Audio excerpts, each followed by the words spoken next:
Alors, comment dire est-ce que je peux m'occuper de ces quelques sujets? Oui. La cigarette électronique, qu'est-ce qu'on doit faire en réalité?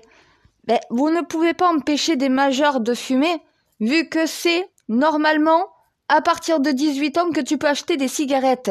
Cigarettes électroniques, cigarettes classiques, ça porte toujours le nom de cigarettes, interdit aux moins de 18 ans. Ça veut dire on ne les retire pas du marché.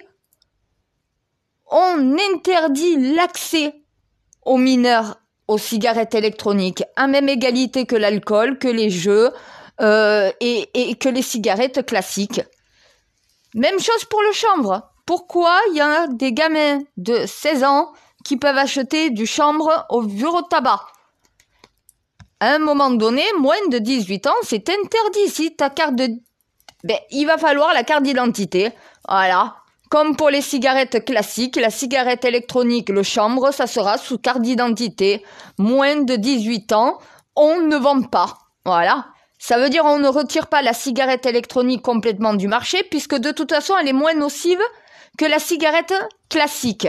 La cigarette classique, regardez le nombre de composants chimiques qu'il y a dedans. Regardez le nombre de composants chimiques qu'il y a dans une cigarette électronique. L'une comme l'autre fait du mal pour la santé puisque tu fumes. Mais une personne majeure choisit s'il veut fumer ou pas. Un enfant mineur, il n'a pas à choisir, la réponse est non. Donc interdit aux moins de 18 ans. Suffit tout simplement de mettre une limite d'âge avec un contrôle. Même chose que vous avez fait avec l'alcool, même chose que vous avez fait avec les jeux d'argent, même chose que vous avez fait avec la cigarette classique. Eh ben oui, tout ce qui va être créé et à la vente et qui n'est pas bon déjà pour la santé d'un adulte, ça doit être interdit à un enfant de moins de 18 ans. Ça déjà, c'est une des priorités. À côté de ça, donc du coup, tout simplement, on n'interdit pas à la vente, on limite à la vente uniquement pour les adultes et les mineurs, moins de 18 ans, interdit. Contrôle par carte d'identité. Si t'es mineur, tu n'as pas le droit d'y en acheter. Voilà, si t'es majeur, tu peux en acheter. Après, est-ce que ça va empêcher des parents de filer des cigarettes électroniques à leurs enfants? Non. Mais de toute façon, tu n'empêches pas non plus un parent de filer une clope à son enfant mineur. Voilà, on peut pas être derrière chaque citoyen. On peut limiter les dégâts. Pour limiter les dégâts, il faut tout simplement légiférer. Interdire l'achat de cigarettes avec un S, ça veut dire électronique comme classique, au moins de 18 ans, et non pas les interdire à la vente. À côté de ça, on me dit, ma sœur Lyotte, qu'est-ce que tu fais? Écoutez, si Lyotte échoue, si on ne peut pas voter cette loi, parce qu'au final, le gouvernement fait obstruction au bon déroulement du système français, c'est pas à lui de décider si la réforme qu'il a proposée doit être effective ou pas. Ça aurait dû être voté. Sauf avec toutes les magouilles politiques qu'ils ont mis en place, on ne respecte pas la volonté des Français. Donc mes Français, vous me demandez qu'est-ce qu'on fait? Est-ce que vous voulez que je reprenne le pouvoir? Est-ce que vous voulez être au pouvoir? Voilà. Parce que si Lyotte échoue, s'il n'y a pas de motion de censure, si au final on en arrive à ce que vous ayez fait tout ça pour rien, est-ce que ça valait le coup? Ou est-ce qu'on va plus loin et je réclame le trône et je mets Macron à genoux devant vous? C'est la question que vous devez vous poser là maintenant. Le 8, normalement la proposition devait être vue. Si on ne peut pas la voter, si la motion de censure n'est pas votée, alors qui représente les Français? Personne. Ni l'Assemblée, ni le président, ni personne. Il vous reste qui? Moi. Voilà. La seule qui peut récupérer le trône et vous y mettre dessus. La seule qui peut mettre un stop définitif à Macron en disant maintenant, la confiance des Français, c'est pas à toi qui l'ont donné, c'est à moi. Donc maintenant, t'es sous mes ordres. Et c'est là que vous obtiendrez tout ce que vous demandez. Parce que Macron n'aura pas le choix. Il aura une supérieure, moi. Et c'est vous qui l'aurez décidé. Donc tout ce que vous me demanderez qui sera à la majorité légitime, vous sera accordé, puisque la majorité l'emporte. Voilà. Et je vais, du coup, moi, m'occuper des institutions de la France. Macron s'occupera d'aller faire des beaux sourires et d'aller serrer des mains, pendant que moi, je m'occuperai à bosser pour faire changer le système. Voilà. À un moment donné, c'est soit ça, soit sinon, vous êtes soumis sous dictature et vous ne vous en sortirez jamais. On va continuer pendant 4 ans de vous imposer des choses que vous ne voudrez pas. Vous voulez aller au fond des réformes, ils grattent en surface. Moi, je réforme en profondeur le pays. Sur ce que la majorité du pays veut, et non pas ma volonté, comme M. Macron fait. Voilà. Donc la réforme des retraites, moi, vous me donnez votre confiance, je la supprime. Éliminer. La reine de France a le droit d'éliminer une réforme d'un président en claquant des doigts. Et j'ai la confiance des Français, ça veut dire que j'agis au nom des Français. Les Français à la majorité ne veulent pas de cette réforme. J'ai le pouvoir suprême, décisionnaire, contre l'Assemblée et le reste du gouvernement. J'ai la majorité du peuple de mon côté. Vous vous écrasez. Voilà, les politiciens. C'est les Français qui vont décider de quelle va être leur réforme des retraites. Voilà, la majorité l'emportera. Je vais faire plusieurs propositions, moi. Ils vont avoir le déclic de répondre ça, ça, ça ou ça. Et quand tu fais un mix de ça, ça, ça ou ça, t'obtiens, non, pas outé, pas outé, mais t'obtiens tout simplement la solution, globale, approfondie, concrète, complète. Les Français, vous me dites, qu'est-ce qu'on fait? À vous de décider. Est-ce que vous voulez continuer de manifester? Vous obtiendrez quoi? La réforme, personne ne vous l'enlèvera à part moi. Et moi, je l'enlèverai si c'est votre volonté à la majorité. Voilà. À un moment donné, soit vous décidez de continuer avec Macron pendant 4 ans, soit vous décidez de faire appel à votre joker et de sortir la carte contre-pouvoir. Voilà. La reine prend pouvoir sur la Macronie, mais prend pas pouvoir sur vos vies. À un moment donné, faut que vous vous posez les bonnes questions, hein. Parce que vous me demandez si moi je suis prête, je vais vous répondre la même question que je réponds depuis 6 ans bientôt. Honnêtement, t'es jamais prête à devoir récupérer le trône de France devant la planète tout entière. Mais si je dois le faire dans votre intérêt, je le ferai dans votre intérêt. C'est pas de mon intérêt de m'afficher aux yeux de toute la planète comme ça en réclamant le trône de France, hein. C'est pas dans mon intérêt personnel, hein. Franchement, je préférais m'en passer. Mais avec des incompétents au sommet qui ne vous représentent pas, qui va vous représenter?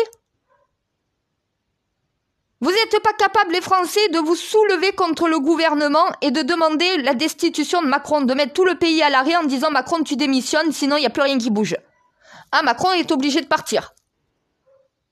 À un moment donné, vous voyez ce que je veux dire?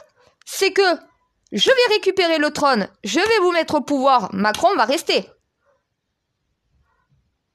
Parce que je vais mettre une égalité entre vous et eux.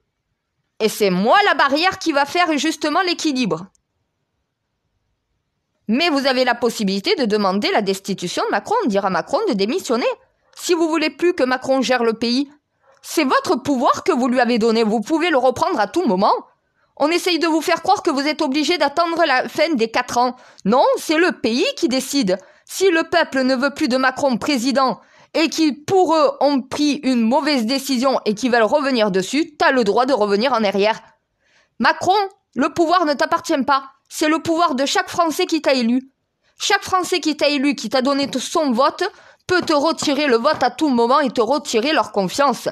Et me la redonner à moi. C'est ce qui risque de se passer si tu continues. La motion contre-loi pour abroger la loi Macron doit être votée. Si elle n'est pas votée à la majorité, c'est la République qui parle d'elle-même. Si elle est votée à la majorité, Macron perd la réforme qu'il a faite, mais c'est pareil, c'est la République qui parle d'elle-même. La démocratie, c'est ça. Tu dois, même si tu as peur de te voir retirer ta réforme, devoir engager ta réforme, c'est comme ça une constitution. Tu ne peux pas dire « j'ai fait cette réforme, j'ai tout mis en place pour empêcher l'Assemblée de la voter ». Tout le monde a fait obstruction, les Français veulent maintenant que ça soit voté. C'est pour ça que les Français veulent que Liot dépose cette proposition et que l'Assemblée la vote, ce qui aurait dû être fait en arrière. Ils vous demandent de refaire un véritable vote, ce qui n'a pas été fait. Le 49-3, pour les Français, n'est pas un vote. Est-ce que vous arrivez à comprendre ça, l'Assemblée et les ministres?